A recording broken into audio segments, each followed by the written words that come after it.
Let's talk about side order. I don't know where to begin on this, but I guess a good place to start is we had a Nintendo Direct recently. Very recently. At the time of uploading this, the Nintendo Direct happened like 30 minutes ago. And they started it off strong, and that is with the side order DLC, they finally gave us more information. And this is probably the most interesting DLC we have ever seen. So right now, behind my face cam and everything, you're seeing the trailer itself, and there's a lot of things that I caught kind of instantly whenever looking at this. So first off, it seems like it's definitely going to be all Splatoon 2 based because you have Pearl with you as a robot, and it looks like you're an Octoling, or I guess it's whatever your character wants to be, but put in like this very desolate looking setting of the Splatoon 2 plaza. When it goes into the gameplay, I immediately think of two different things, one of them being far more likely than the other. That being that this DLC is a roguelite. I think this is going to be a DLC with max replayability, and on the Nintendo Direct itself, they also stated that this is designed to be played over and over and over again, which gives me the thought of this is a roguelite with a story.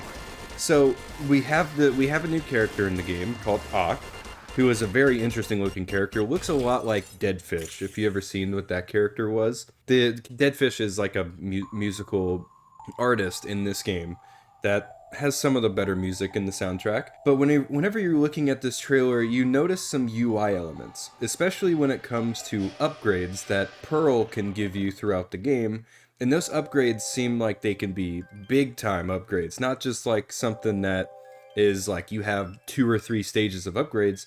It seems like there's quite a lot. Obviously, there's going to be a story to it, but I think what Nintendo is doing here is they're making a replayable PvE single-player mode that doesn't require you to play with people, like how Salmon Run does. When I look at it, immediately I'm already sold. I'm so glad I pre-ordered the DLC, because this looks like something that's going to be completely new for Splatoon. And just, again, looking at all the UI elements, it looks so different from Splatoon. This is probably the most different Splatoon has ever looked. And who knew that the white aesthetic fits the game so well? I'm sitting here just kind of watching it on a loop, but the Splatoon 2 Plaza looks beautiful with the white aesthetic. It's like an all-white thing, and what kind of sells it on the fact that I think it's a roguelite is the fact that this whole game is going to take place inside that spire. You know where the lobby was whenever in Splatoon 2?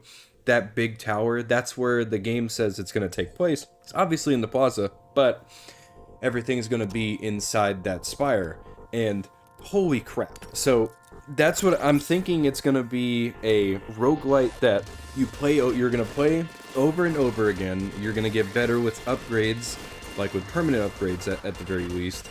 And you're going to take an elevator that goes up through that tower and be able to upgrade, and then eventually, once you're upgraded enough and you got enough skill along with those upgrades, you're able to make it to the end game. That is whatever the ending is, and assuming it has to do with Marina, because something we don't really notice is Marina is nowhere to be seen in this trailer. Obviously, if you guys don't know, in the Splatoon 2, the final Splatfest, it was Chaos versus Order, and Marina was on Team Order. So it kind of makes sense that we only really see Pearl in this, and we don't really see Marina ever. It's such an interesting approach, and I love the all-white aesthetic. It kind of gives it that dystopian feeling.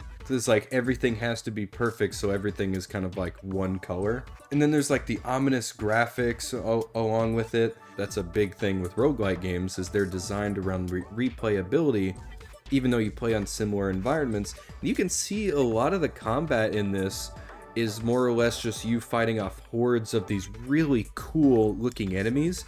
I don't even know what they're called. It's probably the most unique looking character we've had in a while.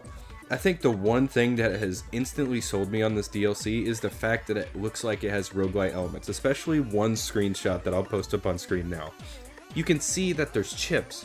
There's chips that are different colors, and it looks like this kind of progress board that you have that looks like it's a completely resettable thing upon death, because there's a lot of these little capsules that are completely unorganized, and usually the one game that you kind of see where that stuff's kind of unorganized is Roguelite, because they usually give you something random. I don't really know, but the graphics on this, the vibe is very different from what we have in Splatoon 3. I love the little damage numbers that they have up there.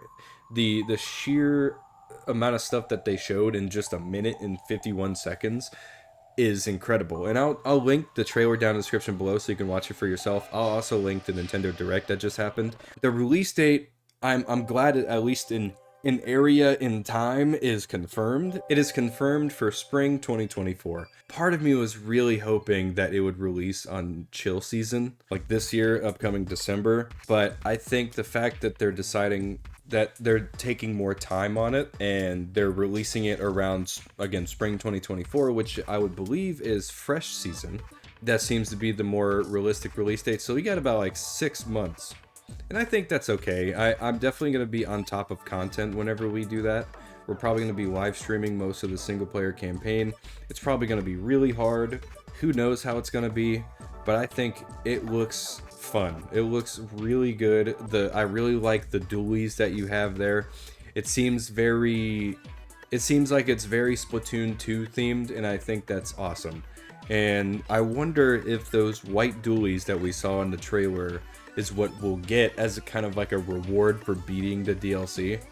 I am very excited to see what else they put out. I don't know if we're going to get any more trailers because they showed a lot. So I don't know if they're going to show any more trailers in the DLC. I think that's pretty much the last we're going to see until the DLC comes out. But honestly, they did not need to show me much to sell me, because the fact of a Splatoon like roguelite just sounds awesome to me. Obviously that might not be the case, but the way the gameplay looks, that's exactly the vibe that I get from it. So we'll see. But yeah, I mean, this is amazing. The trailer was amazing. It looked beautiful. The dialogue and just how different the UI looked with this DLC is also incredible.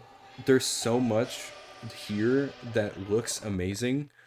And spring 2024, I assume, would be fresh season. So around March time would be... When did fresh season release? I think it was February 28th when fresh season released. So I think we might see a similar release date for that. I think that's when the Inkopolis DLC came out too. So it kind of makes sense. Oh, that's such a long wait. But if the DLC, which I'm confident will be good, if the DLC is good, then the wait would be absolutely worth it. And I wonder if that season's going to be a Splatoon 2 theme season. That kind of throws a wrench in the whole road here, because I wonder what chill season's going to be like now. I wonder what they're going to do with that season. Maybe it's just going to be another filler throwaway season, and then side order season, that whole update is going to be massive. So who knows? Maybe they got a lot in store for us. Maybe they'll make some, I don't know. I don't know really what they're going to do at this point, but I'm excited to see what they do in the future. And but yeah, stay tuned to see side order DLC. Hit that subscribe button, turn on the bell notification for the next video that goes up. We're pretty much just going to be knocking out content until we get to that point.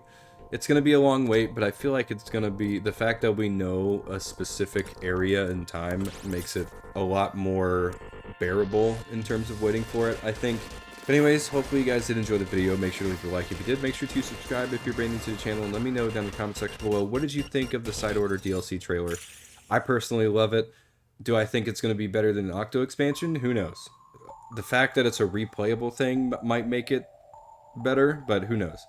I think we're in for a pretty big surprise.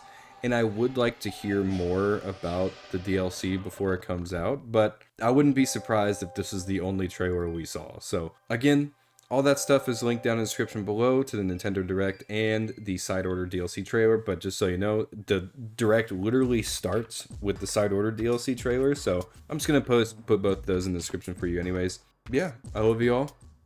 Have an absolutely fantastic day.